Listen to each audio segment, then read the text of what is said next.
इंद्र, स्वर्ग के राजा इंद्र भी इस भागवत को सुनना चाहते थे।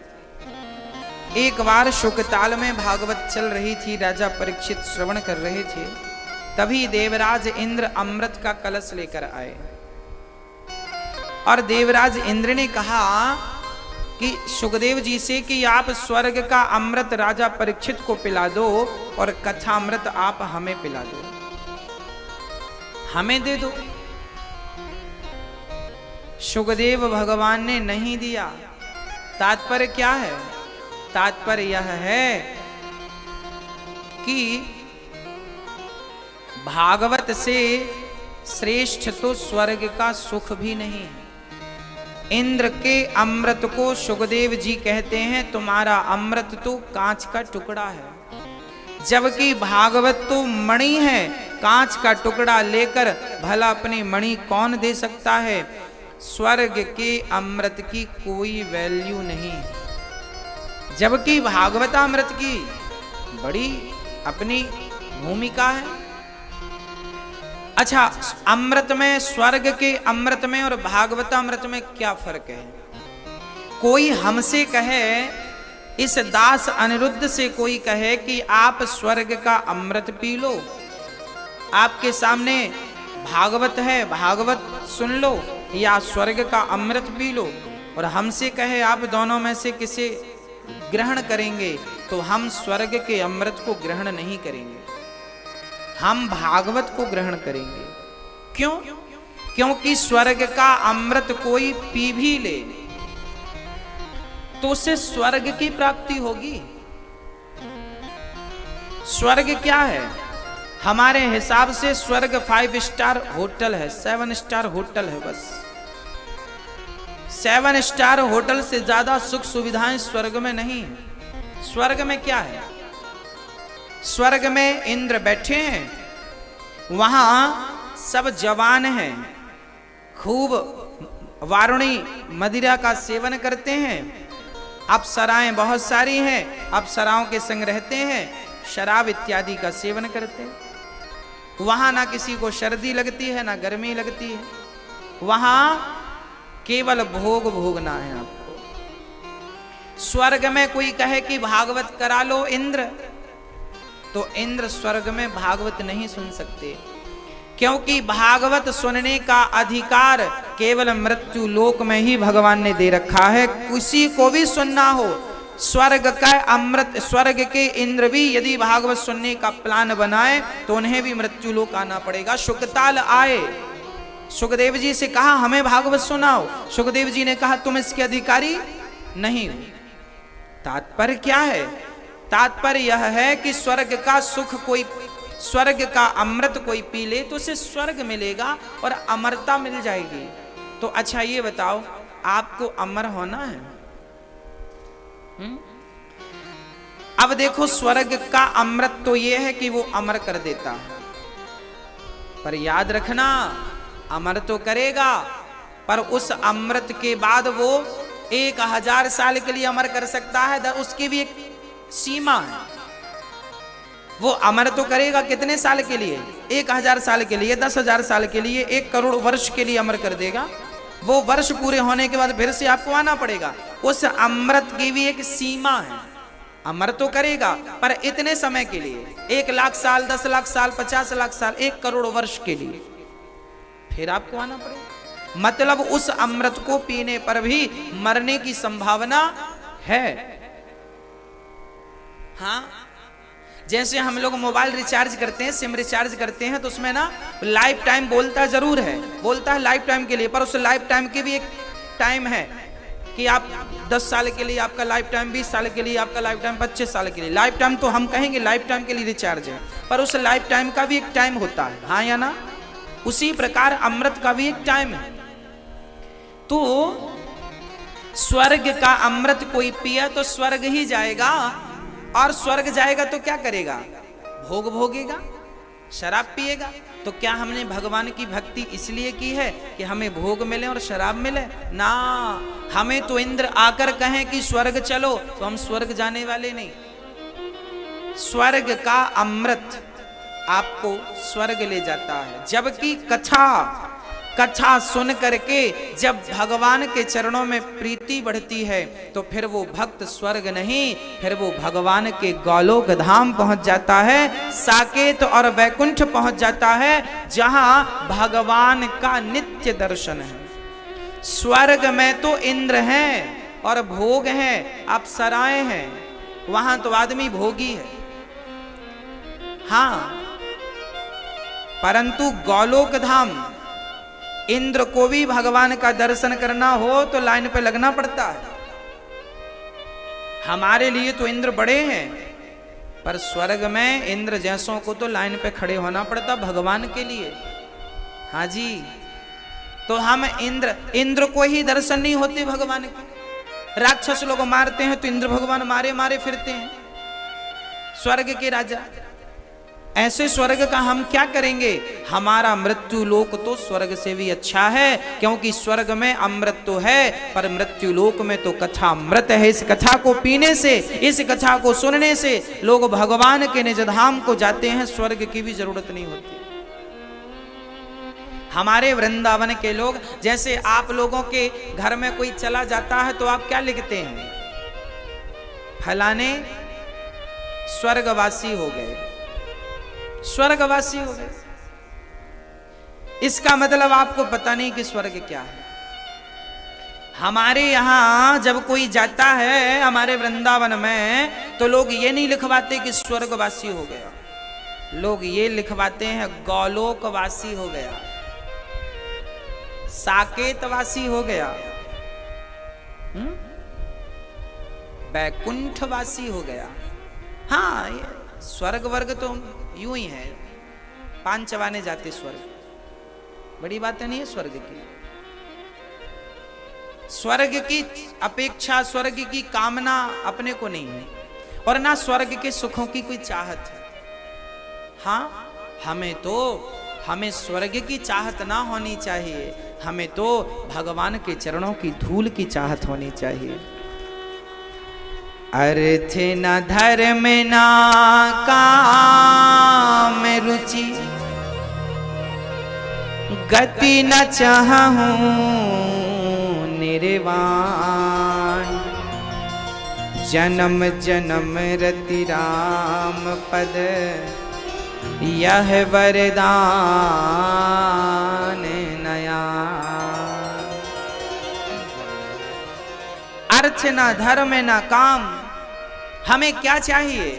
ना अर्थ चाहिए, पैसे की कोई चाहत नहीं है, ना धर्म, हमें कोई धर्म भी नहीं चाहिए, ना कोई कामना है, ना कोई गति की इच्छा है। हे प्रभु, कभी आपको देना हो तो मुझे अपने चरणों की भक्ति प्रीति दे दीजिएगा, मुझे इसके सिवा और कोई चाहत नहीं, कोई कामना नहीं, केवल भगवत प्रेम। तो स्वर्ग से अमृत आए, इंद्र आए और कहा कि हमें भागवत दे दो और अमृत पिला दो। सुखदेव जी हंसे, वाह, एवं विनिमये जाते सुधा राज्ञा प्रपीयताम। इंद्र ने कहा अदला बदली करो, तो सुखदेव जी बोले क्वा स्वधा क्वा कथा लोके क्वा कांचा क्वा मणिर महान ब्रह्म रातो विचारी एवं तदा देवांज हास। हा हा हा हा। सुखदेव जी हंसे, हंसे, हा हा करके हंसे, ठहाके लगा के हंसे। इंद्र बोले क्यों हंस रहे हैं? बोले तुम्हारी नौटंकी पर हंस रहे हैं। तुम इंद्र हो, स्वर्ग का अमृत लाकर भागवत को लेना चाहते हो। अरे तुम्हारे स्वर्ग के अमृत की वैल्यू कितनी है? समझदार आदमी तो अमृत पिएगा ही नहीं, क्या करना हमें अमर होके। अच्छा बताओ, आपको अमर होना है? अमृत पीने से कोई अमर नहीं होता। जो तुम्हारी 10, 20, 50 साल की जिंदगी है, इसमें ही कुछ ऐसे काम कर जाओ कि तुम्हारे जाने के बाद भी लोग तुम्हारे नाम को याद रखें। इसी को अमरता कहते हैं। अमरता ये नहीं कि अनिरुद्ध जिंदा ही रहे, अरे ना, मेरे मरने के बाद भी मेरी अच्छाइयां लोग जिंदा रखें अपने दिलों में, उसी को अमरता कहते हैं। हाँ, स्वामी विवेकानंद जी चले गए पर आज भी जिंदा हैं वो। मीराबाई चली गई पर आज भी जिंदा हैं वो। चैतन्य महाप्रभु, नरसिंह मेहता, ना जाने कितने भक्त चले गए, आज भी जिंदा हैं, उनकी अच्छाइयां जिंदा हैं। हाँ, किसने भुलाई झांसी की रानी चली गई और उसकी अच्छाई आज तक लोग याद करते हैं। इसका तात्पर्य यह है कि आप भी मरने के पहले कुछ ऐसा कर जाना कि आप भी अमर हो जाओ। कबीरदास जी महाराज लिखते हैं कि कबीरा जब पैदा भये जग हंसे हम रोए, करनी ऐसी कर चलो हम हंसे जग रोए। कबीरा जब पैदा भये जग हंसे हम रोए, मतलब हम जब पैदा भये थे तो सब हंस रहे थे, छोरा हुआ छोरा हुआ छोरा नाच रहे थे, पर हम तो रो रहे थे। हाँ, बच्चा पैदा होता तो घर वाले नाचते हैं, बच्चा हुआ बेटा हुआ बेटा हुआ बेटा हुआ, और वो बच्चा रोता, वो रोता है, दुनिया हंसती है। अब तुम ऐसा कुछ कर दिखाओ कि तुम तो हंसते हंसते जाओ, ये दुनिया तुम्हारे लिए रोए। देखो लोग यही तो कहते हैं, हमें देख के हंस रहे हो, कहते हैं। झगड़ा किस बात का है? हंसी का है। किसी को देखो आप हंस दो ना, उसे लगे यार, कई बार तो इंसल्ट महसूस करता आदमी, हमें देख के हंस रहे हो। आप हंस दीजिए किसी को। अच्छा, तुम्हें अभी कोई हंस दे, तुम्हें देख के ना तुम्हें शर्म आएगी, लज्जा आएगी, हमें देख के हंस रहे हो, गुस्सा भी आएगी। और जब तुम पैदा भये थे सारे लोग हंस रहे थे, तब तुम्हें शर्म नहीं आई? जब तुम पैदा भये थे उल्टा पकड़ा था डॉक्टर ने, नीचे सिर था, हाँ, मार रहा था दो दो चार चार थप्पड़ तुम्हें पैदा होते ही, हाँ या ना? और सब लोग हंस रहे थे, सब थाली ताली, ओ बेटा हुआ बेटा हुआ बेटा हुआ।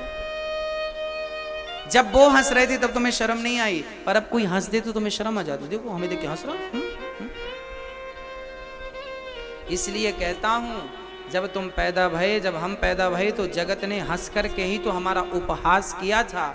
अब तुम ऐसा कर चलो, कुछ कर दिखाओ कि तुम हंसते हंसते जाओ, तुम्हारे नाम पर वही हंसने वाले रोने लगे। कितना बड़ी आदमी चला गया, कितना अच्छा व्यक्ति चला गया।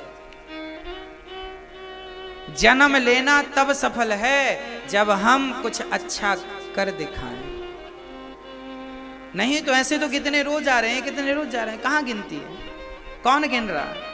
135 करोड़ की आबादी है, लोग हजारों रोज जन्म ले रहे हैं, हजारों रोज मर रहे हैं। कौन जानता, किसे जानता? बताइए, आप किसको जानते? आप बाजू वाले गांव वालों को नहीं जानते ठीक से, अपने गांव के कुछ लोगों को आप नहीं पहचानते, अपने मोहल्ले के आदमी को नहीं पहचानते आप। क्यों? क्योंकि वो खाते रहे, सोते रहे, बच्चे पैदा करते रहे, इससे ज्यादा कुछ नहीं किया। ऐसों को कोई जानता भी नहीं। जब समाज के लिए कुछ कर दिखाओगे, समाज के लिए आप स्वयं प्रेरणा बन जाओगे, तब तो लोग तुम्हें देखेंगे, वाह फलाना व्यक्ति कुछ कर रहा है। सुखदेव जी कहते हैं, इंद्र हम आपको अमृत नहीं पिलाएंगे, कथामृत। इंद्र चले गए नाराज होकर। 7 दिन में जब भागवत सुन के परीक्षित का उद्धार हो गया, जब परीक्षित का उद्धार हो गया, तब इंद्र ने तराजू बांधी स्वर्ग पर। एक पलड़े पर स्वर्ग के सुख को, दूसरे पलड़े पर तमाम भागवत को रखा, दूसरे पलड़े पर स्वर्ग के सुखों को तौल कर देखा तो भागवत का पलड़ा भारी था। इंद्र चक्कर में पड़ गए। स्वर्ग का सारा सुख इस पर आ गया था। एक पलड़े पर भागवत, दूसरे पलड़े पर स्वर्ग की संपदा, कल्प वृक्ष, अप्सराएं, स्वयं इंद्र, और इंद्र की आसन, इंद्रासन भी चढ़ गई, पर भागवत का पार ना पा सके। हाँ, फिर क्या हुआ? इंद्र चरणों में, हे भगवान जी कहाँ हो, प्रकट हो जाओ। तब भागवत से भगवान प्रकट हो गए। बोलिए भागवत भगवान की जय। भागवत से भगवान प्रकट हो गए। प्रत्यक्षः कृष्ण एव ही। इंद्र चरणों में गिर पड़े, प्रभु आप यहाँ। भगवान बोले, हम तो यहीं हैं, तुम हमें कहाँ देख रहे हो? हम तो यहीं ही हैं, हम यहां से कहीं नहीं गए, भागवत ही भगवान है। इंद्र चरणों में गिरे, इनका अहंकार मिटा, भगवान ने इन्हें सद्बुद्धि दी। एक बार भागवत तो श्री नारद जी ने भी सुनी थी। नारद जी, हाँ, एक बार नारद जी एक बार नारद जी पृथ्वी के समस्त तीर्थों में गए। कहां कहां? अहम तू पृथ्वीं तो ज्ञात्वा सर्वोत्तमामिति पुष्करम च प्रयागम च काशीं गोदावरीं तथा। एक बार नारद जी समस्त तीर्थों में गए शांति पाने, पर शांति नहीं मिली। शांति मिली ही। अच्छा, शांति कहां है? शांति कहां है? जहां सुमति तहां संपत्ति नाना, जहां कुमति तहां विपत्ति निदाना। जहां एकता है, वहां जहां संगठन है, जहां एकता है वहां शांति है।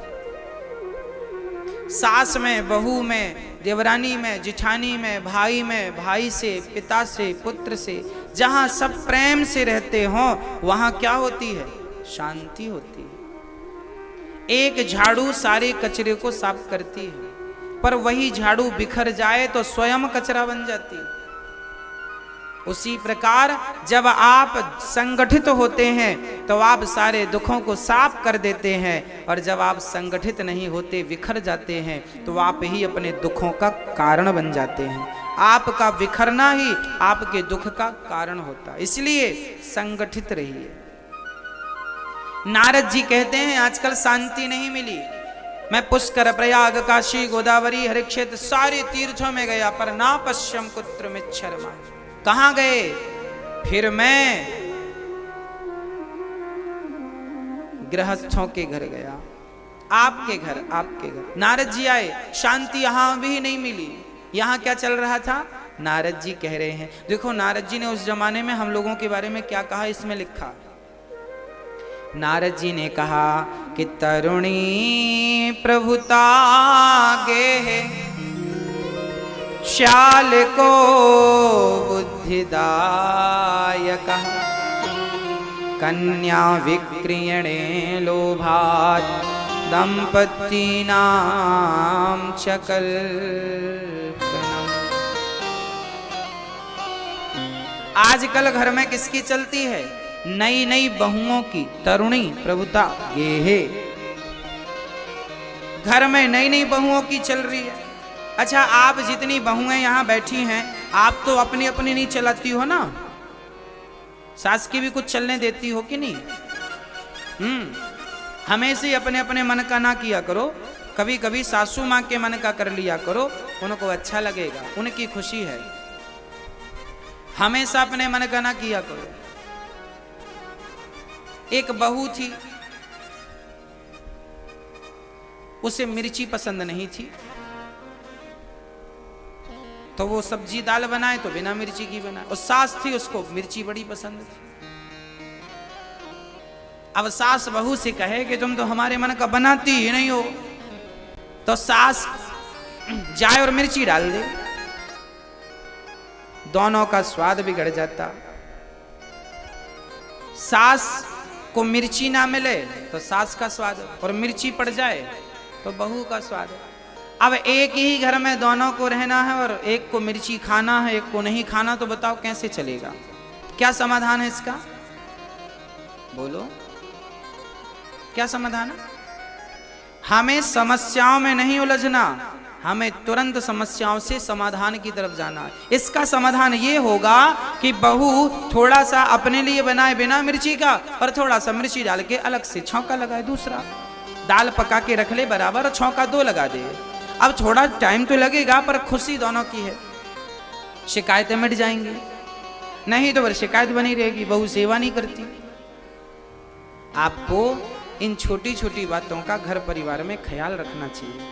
बहू को ख्याल रखना चाहिए अपनी सासू माँ का, और सासू माँ को भी ख्याल रखना चाहिए अपनी बहुरिया का।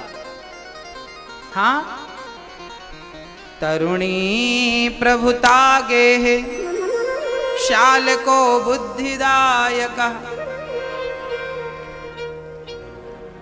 आजकल ना बड़े बुजुर्गों की पूंछ नहीं है, अच्छा, आप लोगों की पूंछ है कि नहीं? हनुमान जी की तो थी, हनुमान जी की पूंछ थी, आपकी है या नहीं? मैया जी पूंछ है आपकी? नहीं, आप कह रहे हैं पूंछ नहीं है, और झगड़ा किस बात का होता है? पूंछ का। हमें पूछा नहीं बहू ने, हमें पूछा नहीं हमारी ननद ने, हमें पूछा नहीं हमारी जिठानी ने। सारे घरों में झगड़ा पूंछ का ही है, हमें नहीं पूछा। शादी कर ली, हमें नहीं पूछा। ये कर लिया, हमें नहीं पूछा। झगड़ा किसका है? पूंछ। इसलिए हम आपसे, आप लोगों की भले पूंछ दिख ना रही हो, पर पूंछ है। हनुमान जी की दिखती थी बस, आपकी भी है पर बिना, अदृश्य है। इसलिए हनुमान जी ने अपनी पूंछ में आग लगा दी। आप भी जल्दी से जल्दी अपनी पूंछ में आग लगाओ। ये पूंछ जो है अहंकार है, झगड़ा पूंछ का है, हमें नहीं पूछा। अहंकार जन्म लेता है। अहंकारी व्यक्ति यही चाहता है कि कोई हमें पूछे। सास का अहंकार जागेगा तो वो अपेक्षा रखेगी कि बहू हमें पूछे, और बहू का अहंकार जागेगा तो सास से अपेक्षा रखेगी कि हमें पूछे। हाँ, हमें अहंकार नहीं है तो हमें यह फर्क नहीं पड़ता कि किसी ने हमें पूछा या नहीं पूछा। हाँ, पूंछ की चाहत ना हो। आप भी जल्दी से जल्दी पूंछ पर आग लगाओ, बहुत सुकून मिलेगा आपको, बहुत सुख मिलेगा आपको। ये पूंछ आपको परेशान करती रहती है। हाँ,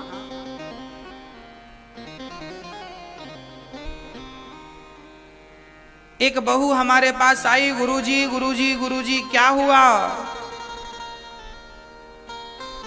बोले हमारी सास ने हमें आज तक एक फटी साड़ी को नहीं पूछा।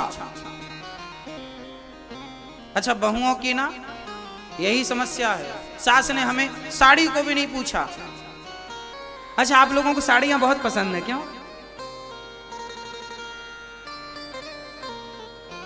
हमारी माताओं को कोई साड़ी बस दे दे बड़ी खुश हो जाती है। हरियाणा में कोई सूट दे दे बड़ी खुश हो जाती है माता।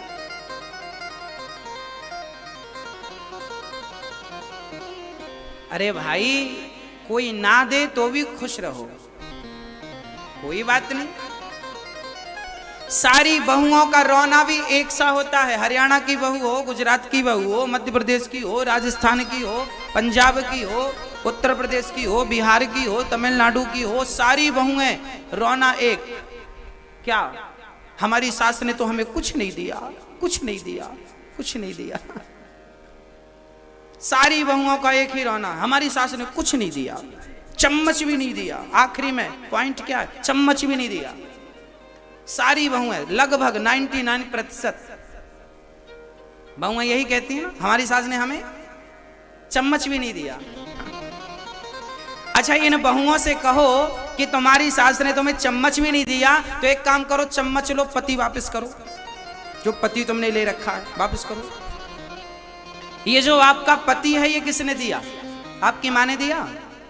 ये तो सास ने दिया। किसने दिया? आपका जो पति है, ये आपको किसने दिया? बोलो जोर से, जोर से बोलो, सासों को सुनाई पड़े।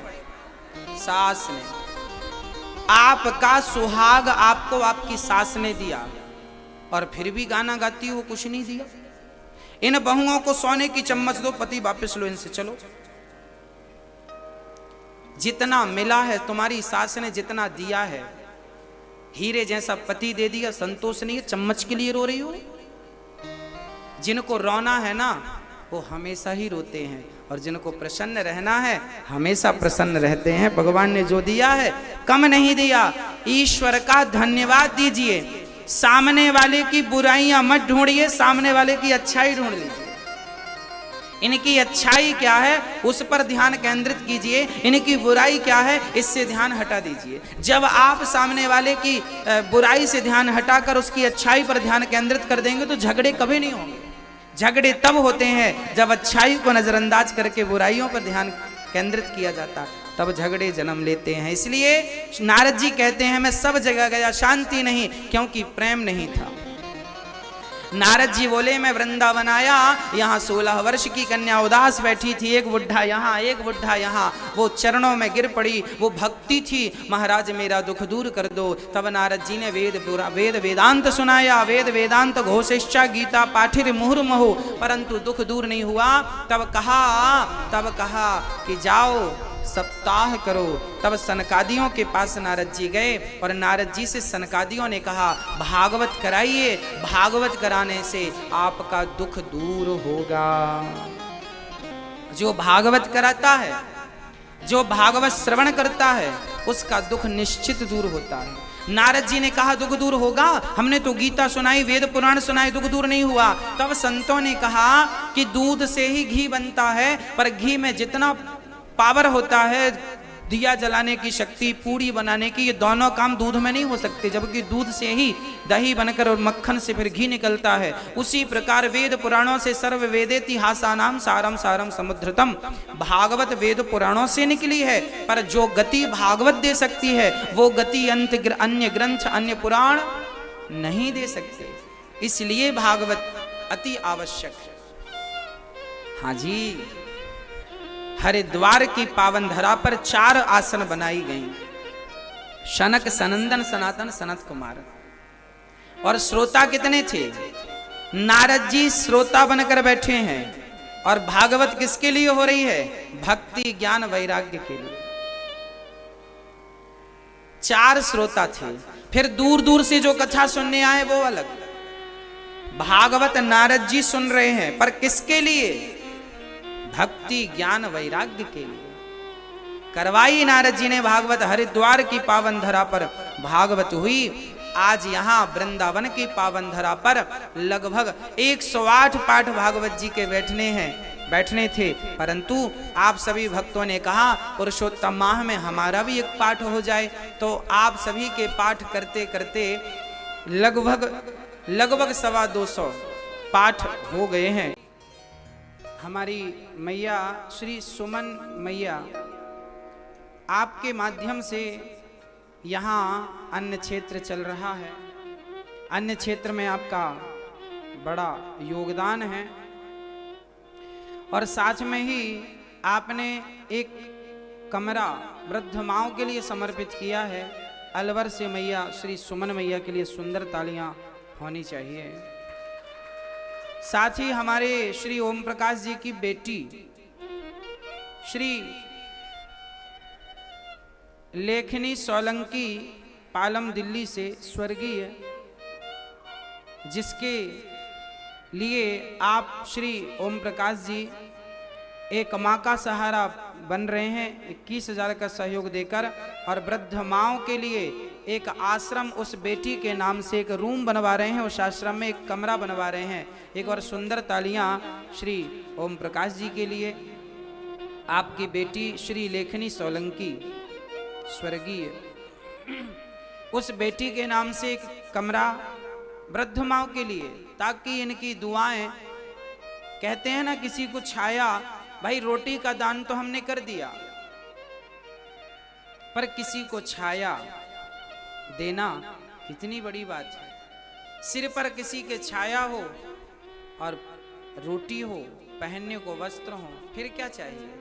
यदि ये सब देने के योग्य विधाता ने बनाया है तो हमें जरूर सहयोग करना चाहिए। और मैं आज पुनः आपको फिर दोहरा दूं कि ये जो भी वृंदावन में वृद्ध माओं की सेवा के लिए कार्य चल रहा है, ये जो आप देते हैं वो आप आकर एक बार जरूर देख भी लें, संतुष्टि कर लें कि आपके दिए हुए सहयोग का यहाँ सदुपयोग हो रहा है या नहीं। यहाँ नित्य दवाई क्षेत्र भी चल रहा है, प्राथमिक चिकित्सा रोज चल रही है, डॉक्टर साहब रोज बैठते हैं, निःशुल्क दवाई, निःशुल्क डॉक्टर की सेवा। सबको किसी भी प्रकार की छोटी मोटी बीमारी हो जाए तो उसका प्राथमिक चिकित्सा। आगे विचार है कि जल्दी से एक हॉस्पिटल बनाएंगे जहां कोई गरीब से गरीब आदमी भी यदि उसे 10 से 15 लाख रुपए के ऑपरेशन की जरूरत हो तो वहां उस हॉस्पिटल में जो बनेगा उसमें 10, 15, 20 लाख का ऑपरेशन भी निःशुल्क रहेगा सबके लिए, सबके लिए। अभी भी इलाज चालू है, अभी भी कार्य चालू है, बंद नहीं है, पर अभी माओ की सेवा के लिए आश्रम बन रहा है, उसी में ये चल रहा है। उसके लिए एक अलग से हॉस्पिटल की जरूरत है। वो हॉस्पिटल की जरूरत भी आपके सहयोग से पूरी होगी और आपका सहयोग एक हॉस्पिटल के रूप में होगा और सभी को जो जरूरतमंद है पूरे भारत, केवल यहाँ नहीं, भारत का कोई भी बंदा आकर यहाँ निःशुल्क अपना इलाज करा सकता। उसके रहने की, खाने की और दवाई की निःशुल्क व्यवस्थाएं होंगी। आगे ये कार्य है, तो आप जो भी सहयोग करते हैं उसके लिए आपका सहयोग ही हमारे दिमाग में अच्छा विचार उत्पन्न करता है और हम उस विचार के लिए चल पड़ते हैं।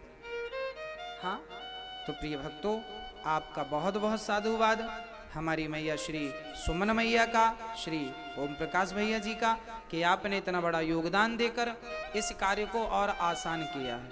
भगवान आपके हर मनोरथ जरूर पूरे करें। श्री सुखदेव, श्री नारद जी महाराज कथा सुनने बैठे हैं। सनकादि हरिद्वार में कथा सुना रहे हैं। केवल कथा की महिमा संतों ने गाई। सदा सेव्या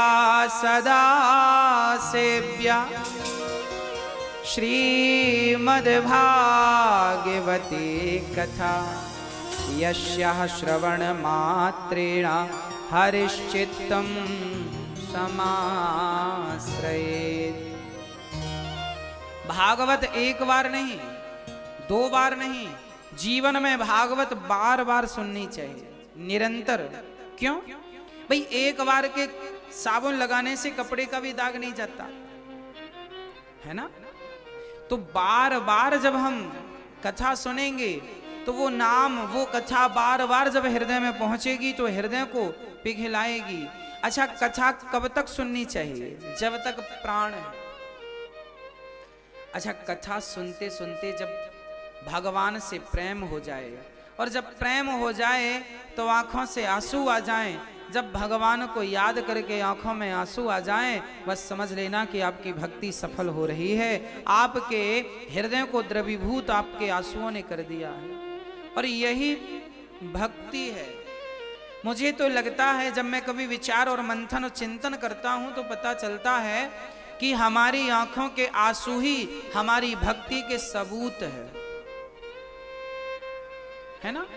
कहते हैं प्रेमियों की आंखों से आंसू निकल। अरे माँ बेटे से प्रेम करती है तो बेटे के लिए रोती है। हाँ, आप जिससे प्रेम करेंगे ना उसके लिए आंखों में आंसू जरूर होंगे। हाँ या ना? कोई भी हो, आप अपने भाई से, बहन से, पत्नी से, पति से, पुत्र से, परिवार, किसी से प्रेम, आंखों में आंसू होते हैं। बस प्रेम मतलब आंसू, आंसू मतलब प्रेम।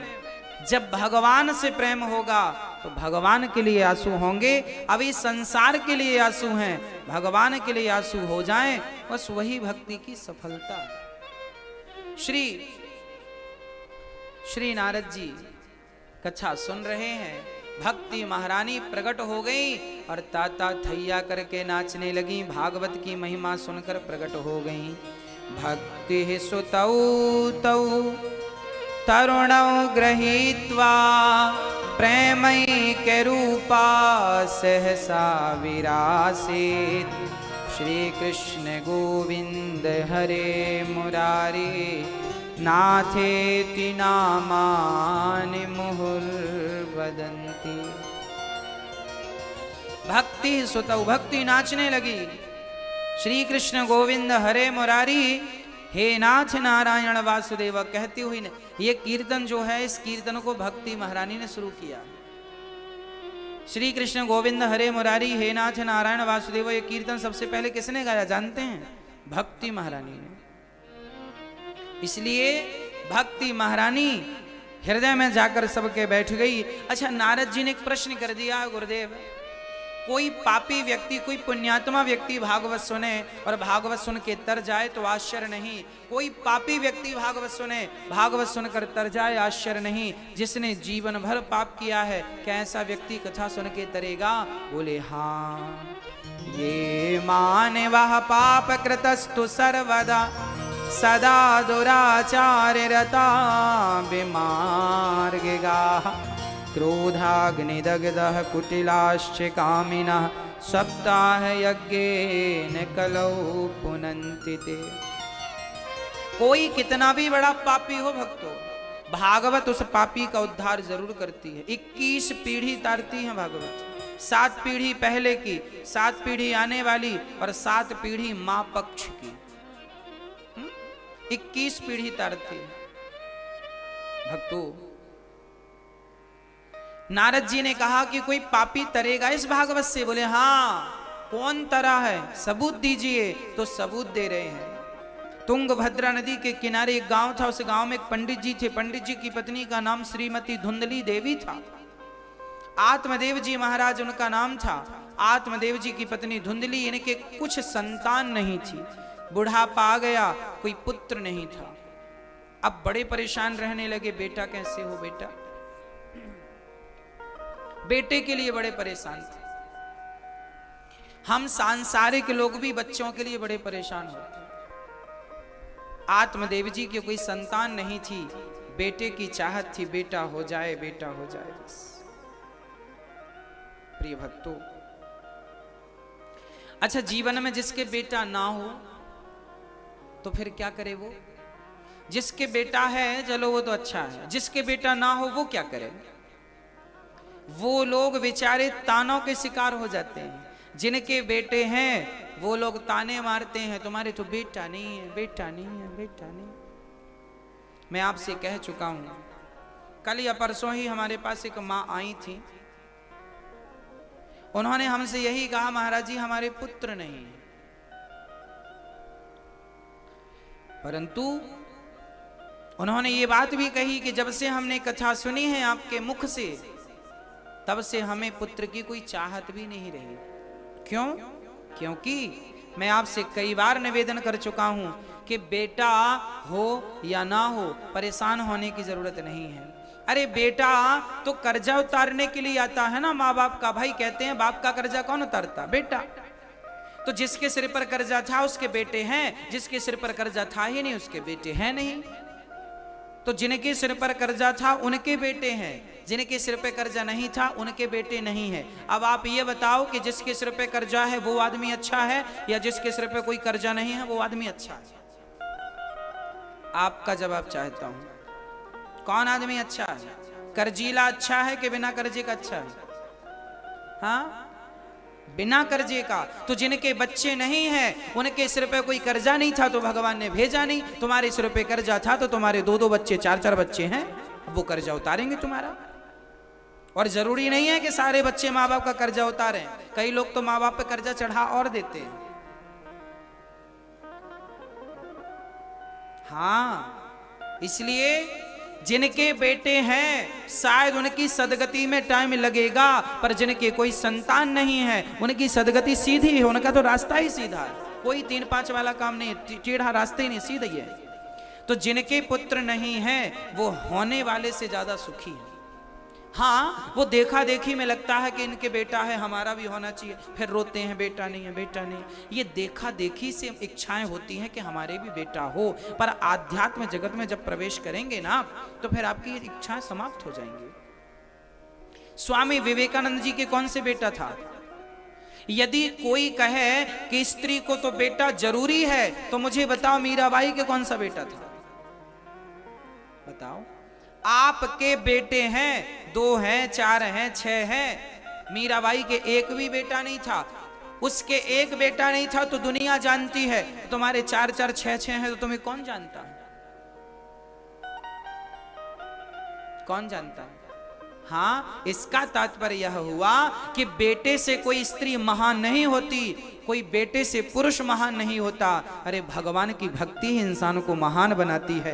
कितनी युग, कितनी सदियां, कितने दशक बीत गए, कितनी सदियां बीत गईं, आज तक लोग मीरा का नाम जपते हैं। संसार में किसी का नाम लोग भूल सकते हैं, मीरा का नहीं भूल सकते।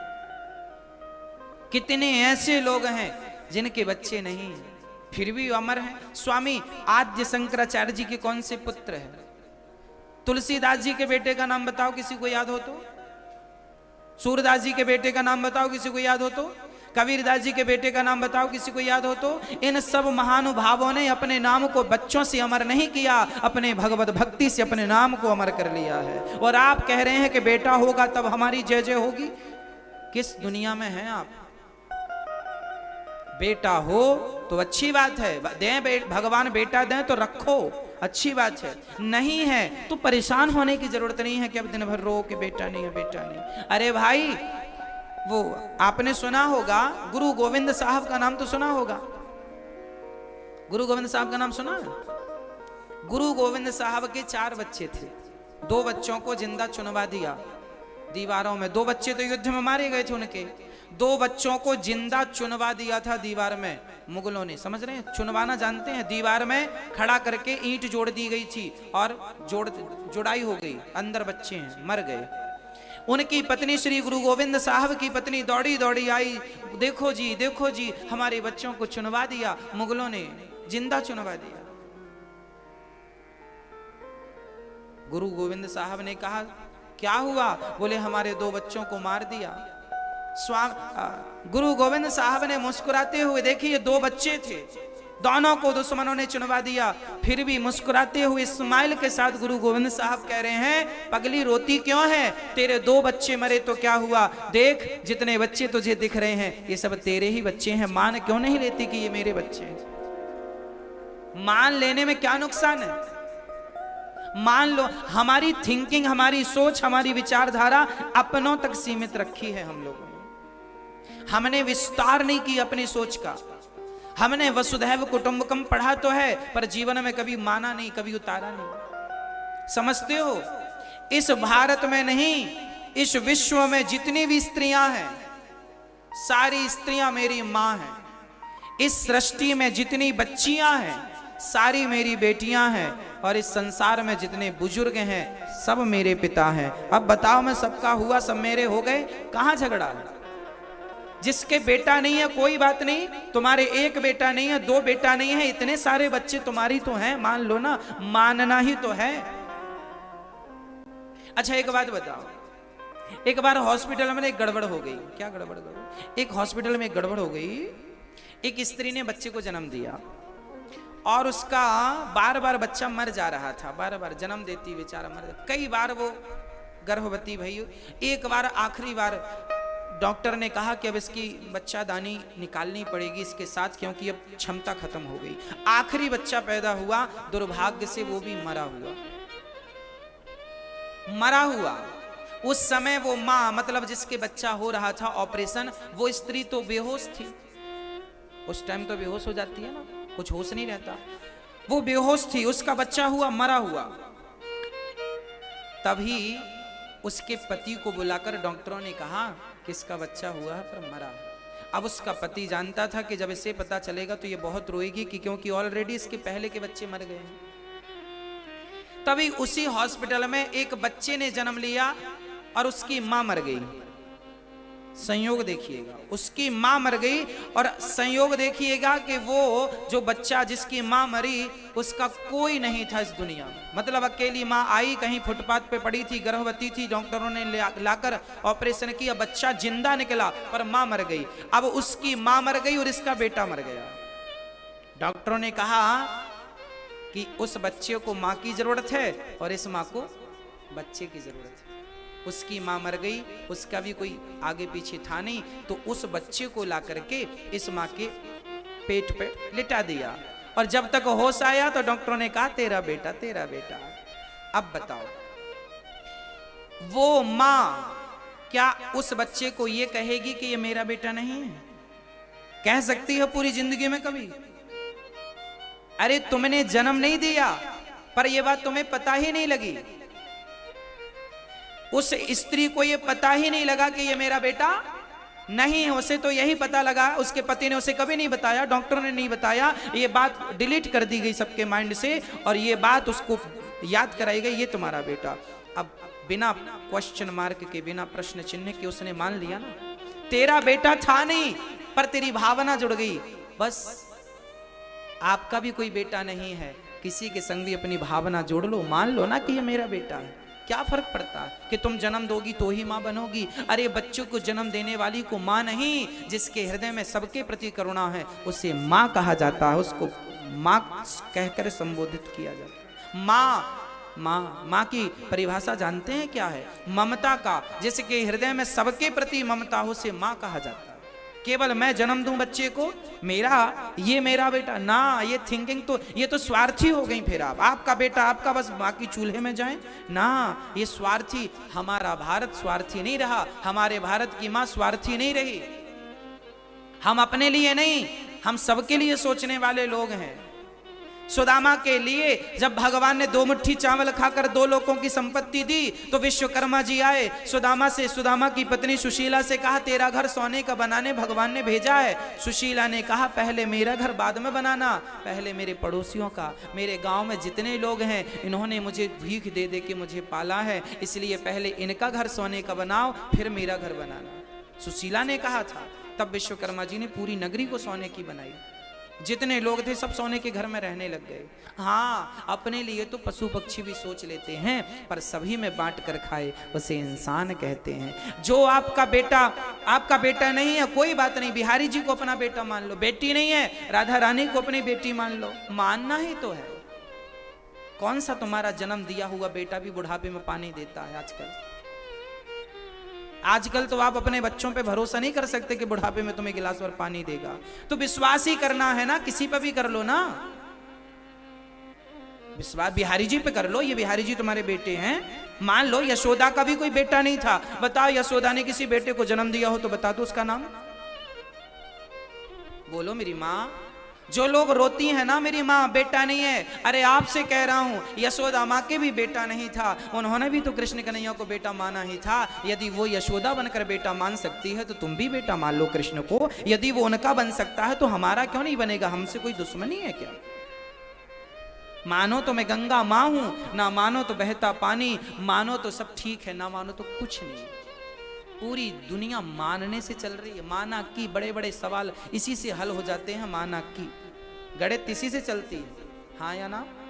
गणित कहां से चलती? माना की। यदि माना की से बड़े बड़े सवाल हल हो जाते हैं तो मान लो ना कि ये मेरे बच्चे हैं। यहाँ जितनी यहाँ माताएं बैठी सब मेरी माँ हैं, यहाँ जितने पुरुष बैठे हैं सब मेरे पिता हैं, जितने मेरे भाई बैठे सब मेरे भाई। खत्म बात, परिवार बड़ा हो गया हमारा। एक को कब तक ढोगे? एक माँ नहीं 1000 माँ होनी चाहिए, एक बेटा नहीं 1000 बेटा होना चाहिए, एक पिता नहीं 1000 पिता होना चाहिए। जिसे देखो तो माँ की दृष्टि से देखो, जिसे देखो। अरे कलाई पर राखी बांधने के लिए एक बहन नहीं 1000 बहन होनी चाहिए। हर लड़की मेरी बहन है, हर स्त्री मेरी माँ है, हर बच्ची मेरी बेटी है। क्या फर्क पड़ता है कि मेरे गर्भ से जन्म लेती है या नहीं लेती? क्या फर्क पड़ता है? इसका कोई संबंध नहीं है, कोई फर्क नहीं पड़ा। ये स्वार्थी जिंदगी है कि मेरा बेटा ही मेरा है, बाकी तू मेरा नहीं है। वाह रे, विभाजित कर दिया। और भगवान कहते हैं तू विभाजित करता है इसलिए मैं दूर खड़ा हूं। भगवान ने बंदर भालुओं को गले से लगाया कि नहीं? बंदर भालुओं की सेना तैयार की कि नहीं? अरे भगवान शबरी को, कौशल्या उनकी मां है, पर शबरी को भी तो मां कह के बुलाया है राम ने। जटायु तो पक्षी था, उसे भी तो पिता कहकर बुलाया है राम ने। यदि राम सबको पिता कह सकते हैं, राम सबको मां का दर्जा दे सकते हैं, तो हम कौन हैं? वसुधैव कुटुंबकम की भावना केवल कहने से, रटने से, पढ़ने से नहीं आएगी, उसे चरित्र में उतारना पड़ेगा। सब हमारे हैं, कौन पराया? पूरा भारत क्या है? हमारा परिवार है। पूरा भारत हमारा घर है। उत्तर जाओ, पश्चिम जाओ, पूरब जाओ, दक्षिण जाओ, पूरा भारत हमारा। उत्तर की माँ भी हमारी, दक्षिण की माँ भी हमारी, पूरब की माँ भी हमारी, पश्चिम की माँ भी, सब हमारी माँ है। हमें सबकी सेवा करनी चाहिए, सबके लिए प्यार होना चाहिए, एक के लिए नहीं। एक संकीर्ण सोच हो जाती है, हाँ या ना? बोलो। सबके लिए प्रेम हो, सबके लिए सद्भावना हो, सबके लिए आस्थाएं हो, सबके लिए जगह हो। इसलिए यहां वृद्ध माँ, जब मेरे पास कोई माँ आती है ना, तो मुझसे ये नहीं कहा जाता कि यहाँ जगह नहीं है।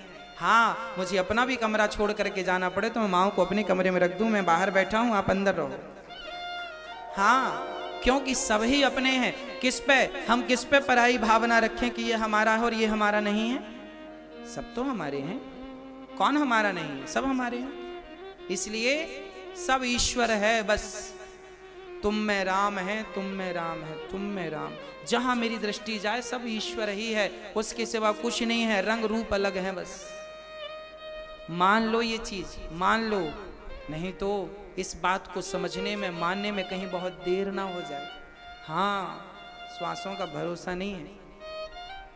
धुंधकारी ने, आत्मदेव जी ने, उनकी पत्नी धुंधली थी, आत्मदेव जी के बेटा नहीं हुआ, घर छोड़ के चले गए। महात्मा ने एक फल दिया, फल खाने से बेटा होगा, पर धुंधली ने नहीं खाया। उनकी बहन के बच्चा हुआ, खरीद लिया था पैसों से, नाम रखा धुंधकारी। धुंधकारी बड़ा हुआ, गाय को बच्चा, गाय को फल खिलाया संत का, तो गाय को बच्चा हुआ, नाम रखा गौकर्ण। एक बच्चे का नाम गौकर्ण, एक का नाम धुंधकारी। धुंधकारी महान दुष्ट बना, पिता को मारता है, मां को मारता है, घर से निकाल दिया पिता को, सारी दुनिया के सामने मारा। आत्मदेव जी रोने लगे, विधाता जब बेटा नहीं था तब भी रोना पड़ा, और आज बेटा मिल गया है तो भी रोना पड़ा। ये जिंदगी ऐसी ही है, जीवन में कोई सुख मिल जाए ना तो भी रोना ही है उसके बाद, और नहीं मिले तो भी रोना। आपको कभी ये नहीं समझ में आता कि हम इस रोने धोने के चक्कर से कब अलग हों? अरे रोने धोने के चक्कर से बचना हो, इस कुचक्र से बचना हो तो भगवत शरण में आइए, नहीं तो तुम सोने की लंका भी पालो ना तो तुम्हारा रोना मिटेगा नहीं। रावण की थी, उसका रोना कहां मिटा? जिनकी थी उनका कहां मिट गया कि हमारा तुम्हारा मिट जाएगा? इसलिए ये सब व्यर्थ की चीजें हैं कि इससे हमारा दुख दूर हो जाएगा, ये मिल जाए तो बेटा मिल जाए तो बिटिया मिल जाए तो धन। ना, आत्मदेव जी को लाठियां मारता है बेटा, घर से निकाल दिया। गौकर्ण जी ने ज्ञान दिया, देहे स्थिमांसिरुधिरे भीमतिं त्यजत्वं जाया स्वतादिषु सदा ममतां विमुञ्च पश्यानिशं जगदिदं क्षणभङ्गनिष्ठं वैराग्यरागिरसिको भव भक्तिनिष्ठः। क्या फर्क पड़ता?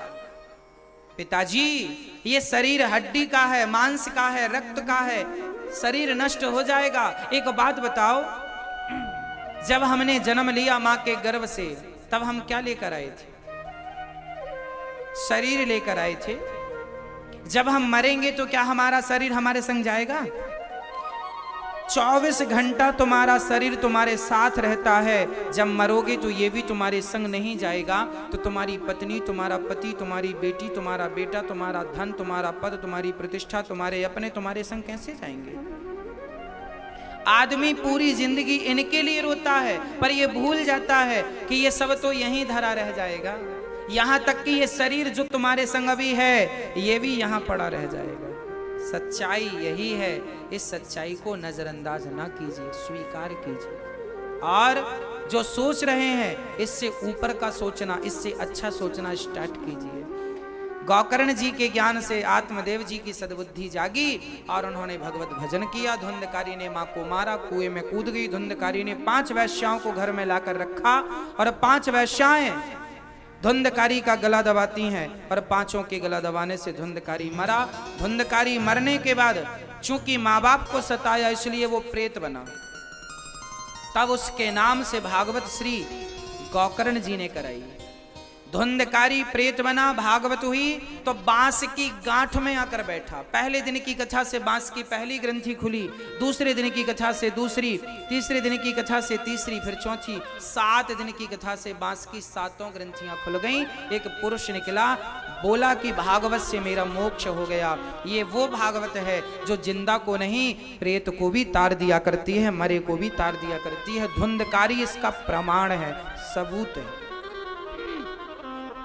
विमान पर बैठकर चले। हाँ, तो आज भी यदि आप किसी ऐसे जो इस शरीर को त्याग चुके हैं ऐसों के लिए कोई भागवत सुने तो उनका भी निश्चित उद्धार होता है। धुंधकारी इसके प्रमाण है, उद्धार हुआ। गौकर्ण जी ने दूसरी बार भागवत का आयोजन किया। बड़े दूर दूर से संत जन आए, खूब सुने। और भागवत में लिखा है कि अब की बार गौकर्ण जी के मुंह से जितनों ने भागवत सुनी सबके लिए विमान आया, यहां तक कि किसी चींटी के कान में एक शब्द पड़ा है तो उसका भी उद्धार हुआ।